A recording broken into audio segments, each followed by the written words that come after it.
You know that feeling, boredom, the one we all try to run from? Well, what if I told you that feeling is actually one of your brain's secret superpowers? Let's get into it. I mean, seriously, think about it.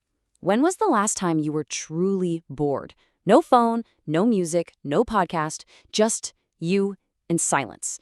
Kind of tough to remember, right? Don't worry, you're not alone. For most of us, boredom feels like this virus we have to get rid of like right now. Yeah, it's like we've declared an all-out war on boredom. I mean, think about it. We're living in the noisiest, most distracting time in all of human history. Every single second, something or someone is battling for a piece of your attention. And we've gotten really, really good at drowning out any hint of quiet. And this has trapped us in a pretty vicious cycle, right? Every time you scroll, every tap, every like, your brain gets this tiny little hit of dopamine. It loves that novelty. But here's the kicker. When you feed your brain a constant diet of these little hits, it actually starts to dull your senses. It's like, it just makes it harder to feel anything deeply. And that's exactly why real, honest-to-goodness silence can feel so, well, uncomfortable. We've literally forgotten how to just be. Okay, but what if we've been looking at this all wrong? What if boredom isn't the enemy we think it is? What if it's not some kind of bug in our system, but actually a feature? Let's dive into what's really going on inside your head when it feels like absolutely nothing is happening. And I love this quote from Harvard professor Arthur C. Brooks. He says, boredom isn't a flaw in your system. It's a signal. It's your brain basically tapping you on the shoulder and saying, hey, I need a break. I need some time to just wander. So there's actually some fascinating science behind this signal. It's something called the default mode network, or DMN for short. Now, you can think of the DMN as your brain's hidden creative engine. The thing is, it only really fires up when you stop paying attention to everything happening out there. You know, when you're just staring out a window or taking a long shower or just letting your mind drift. So when you feel bored, your brain is anything but asleep.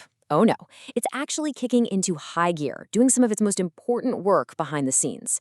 It's connecting old memories, forming brand new ideas, sorting through all your emotions. It's basically planting the seeds for your next big breakthrough.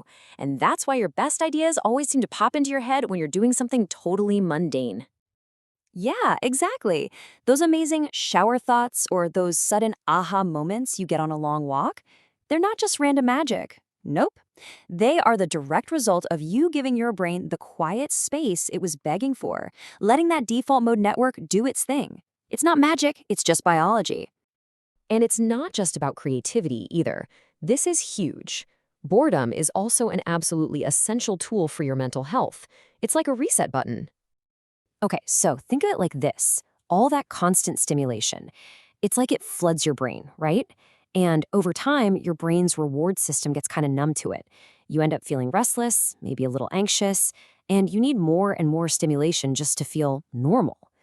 Well, boredom is what breaks that cycle. It's a dopamine detox. It's in that quiet, that stillness, that your brain finally gets a chance to reset its chemistry. Your emotions get to recalibrate. Your focus comes back. Feeling bored isn't a weakness. It's literally your mind healing itself.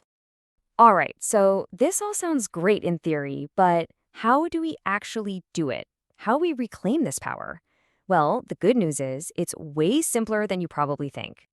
You start with just this, 10 minutes. That's it. It's small, it's totally achievable, and honestly, it can make a world of difference. So here are 4 really practical ways to start. First, schedule that silence. I mean it. Put 10 minutes in your calendar like it's a meeting you can't miss. Second, try taking a walk completely unplugged. Leave the earbuds at home and just let your mind go wherever it wants. Third, and this is a big one, reframe your chores. Doing the dishes, folding laundry, that's not wasted time. That is prime time for your DMN. And last, start protecting the little pauses in your day. You know that moment waiting for the coffee to brew or the few seconds before a meeting starts. Instead of grabbing your phone to fill that gap, just feel it. Because when you get right down to it, this is about so much more than just a simple life hack. Embracing boredom is, well, it's a whole philosophy. It's about finding real, profound meaning in stillness. So the next time you feel that itch, that thought creeping in, I'm so bored, I want you to try and remember this. Boredom isn't the absence of meaning, It's the space where meaning grows. That uncomfortable feeling, that's your mind stretching. It's healing. It's getting ready for whatever comes next. So please, don't run from it. Lean into it. Let it do its work. Which brings us to this final and maybe most important idea.